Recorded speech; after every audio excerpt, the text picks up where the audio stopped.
Many singing tips by the singing technique. What's up, everyone? Welcome to my channel. If you're new, welcome back if you've been here before. Today, in the series Mini Singing Tips by the Singing Technique, microphone techniques. Very necessary microphone techniques. Do's and don'ts. In other words, how to not look like an unprofessional crazy person when doing the mic check or when using the mic in general. Microphone technique, a very underrated skill that separates professional singers from not so professional singers. Or rappers. A lot of singers heard of the word microphone technique but don't really understand what it means and how much there's actually behind that. Today I'm just going to talk about microphone technique when being on stage, but there's also microphone technique when being in the studio or when holding a speech with other types of microphones or something like that, but we're just going to get into the stage performing right now. Another important thing when it comes to how your voice actually sounds on stage is the mixing of the voice. I will show you that in the other episode too. How to set the EQs right so that your voice sounds at its best. Okay, let's get into it, guys. First of all, hi everyone. First of all, let's talk about the mic check, the sound check. So the mixer person, also called sound engineer, is actually going to ask you to do a mic check with them. They want to get the volumes right and they want to see where your maximum is and where you are at the lowest, so that if you're really quiet you can still be heard, and if you're really loud it's not going to explode the speakers and the ears of the listeners.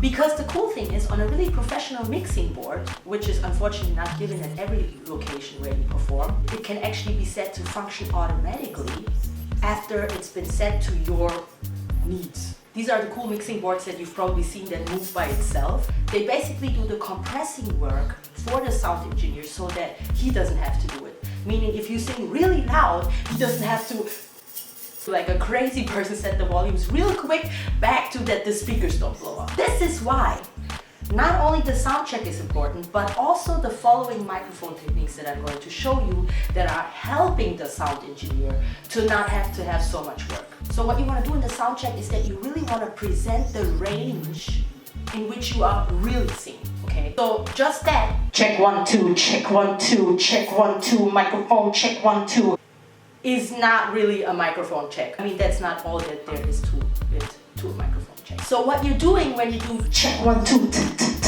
is that all of these which are representing the highs, or how other people call it, the treble. You might know that from your speakers or your mixing thing or whatever equalizer in your car, so that you don't sound like, so that it doesn't sound so harsh and the popping can be got under control.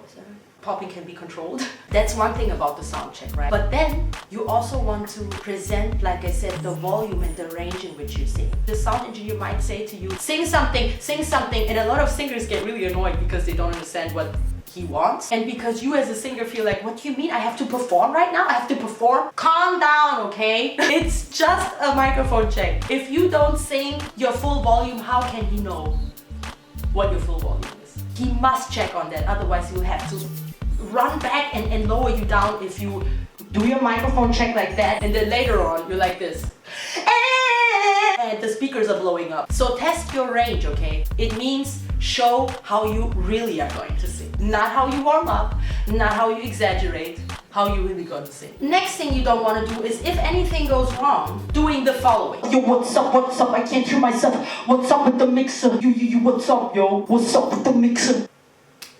Please don't do that. If you can't hear yourself, yes, it might be because of the monitors, because they're not loud enough. Another topic that's a whole other video, monitoring. But sometimes it has also other reasons. If you're a professional performer, a voice performer, you should be able to sing or rap or anything even if you're not really capable of hearing yourself, okay? Okay? As long as you hear the music, obviously. If you don't know what you're doing with your microphone, don't always attack the sound engineer right away, okay? If you can't hear yourself, if you have feedback or anything, calm down, okay? It's not always the sound engineer's fault. Which is the next thing that I want to get into. Feedback. What's feedback? I'm pretty sure almost everybody on this planet has heard feedback. And as you just saw, feedback is caused when the microphone points towards the speaker and the speaker is too loud. But on a festival, the speaker has to be loud. On a concert, the speaker has to be loud. And if by any chance the speakers are not just a little bit turned away like that from you, for whatever reason, okay, maybe sometimes it is the sound engineer's fault, okay? But if they're not pointed away a little bit, you get a lot of feedback sometimes. And you can avoid that as a singer by definitely not pointing your microphone towards the speaker. So if you realize that you have a feedback, go away from it. You can't change anything about that at that moment. Even if you have to perform on that side of the stage, but feedback is the most horrible thing. You really don't want that. Now, when we already talk about awkward microphone sounds, there's another really important area that belongs to microphone techniques. Removing the microphone from the microphone stand and adding the microphone to the microphone stand. If you're not careful, this happens.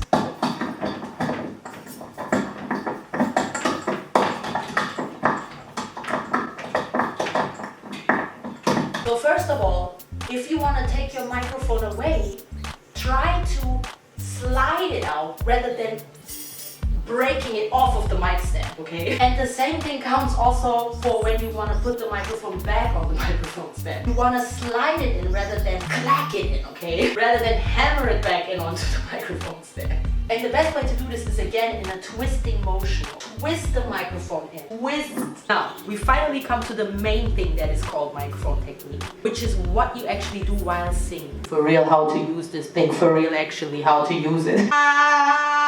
First of all, especially rappers out there, please don't do that, okay? This. Not only are you damaging everybody's ears and you sound super distorted and nothing comes through and nobody understands your lyrics, but also, guess what? Everybody hates you after that. The sound engineer definitely hates you.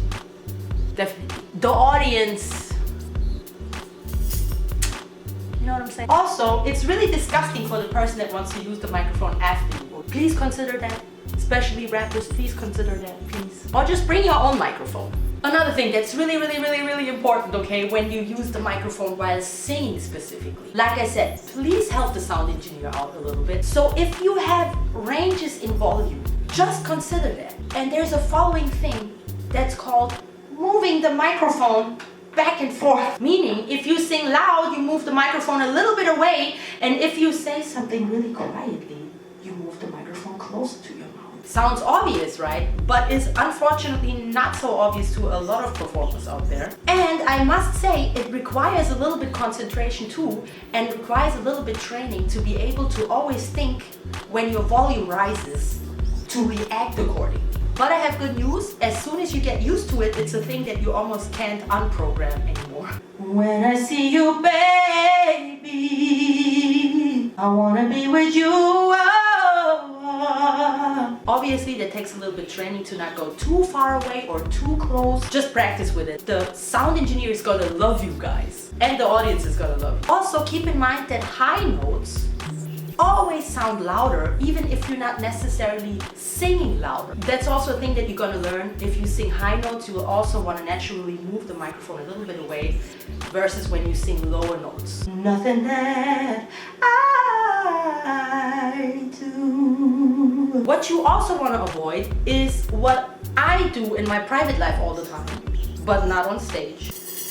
This. If you already, like me, have to have so many necklaces and stuff, just pay attention that you don't bang on it all the time. Happened to me 1,000,000 times, especially in a studio recording. You just want to take everything off. But like I said, microphone technique in the studio is a completely other video again. Now, even if you don't bang to your necklaces or anything like that, but this here, if you perform, you hopefully don't always stand like this. You will move. And especially when it's a small location, that can be very annoying to your listener. Especially again when you remove the microphone, when you put the microphone back on the microphone stand and all these things. Now, another thing that belongs to microphone techniques is creating special effects. Yes, you can do that with your voice and a little bit movement of the microphone. For this one, I actually recommend watching somebody. His name is Bobby McFerrin, one of my biggest idols on this planet. He uses a lot of microphone technique and a lot of things that the voice can do. Really, if you're a vocalist, you have to watch this man and learn. So you can, for example, do a little wiggle that a lot of singers do.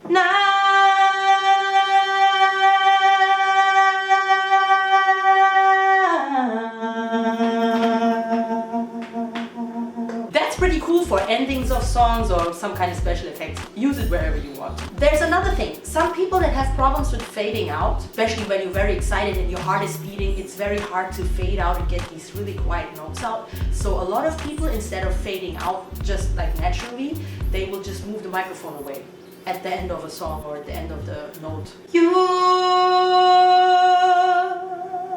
As I move the microphone away, a fade just happens.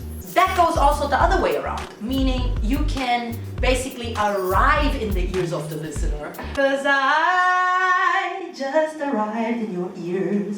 Another cool thing that you can do, especially when you're in small private locations, is to, after you use the microphone like this all the time, just one time say something or sing something when the microphone is very far away, like that. Hi everybody, I'm going to say something differently right now. Yay!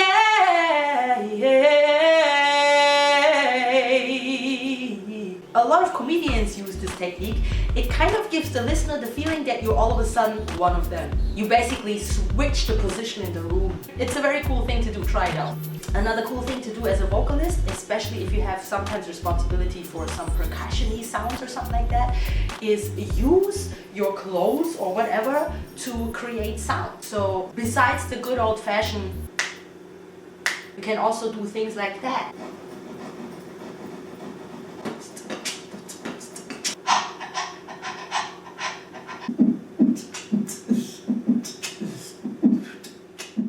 So that should be it, guys. I hope I covered everything. If there's anything that you think that I didn't cover, or if you know something else, let me know in the comments below. And don't forget to check the links, there's awesome things to discover. And last but not least, as always, as usual, as every time, much love to everyone, stay focused and have a blessed night. Mwah. Yeah, only do that if you can afford the microphone and if you can afford paying the sound engineer so he doesn't kill you.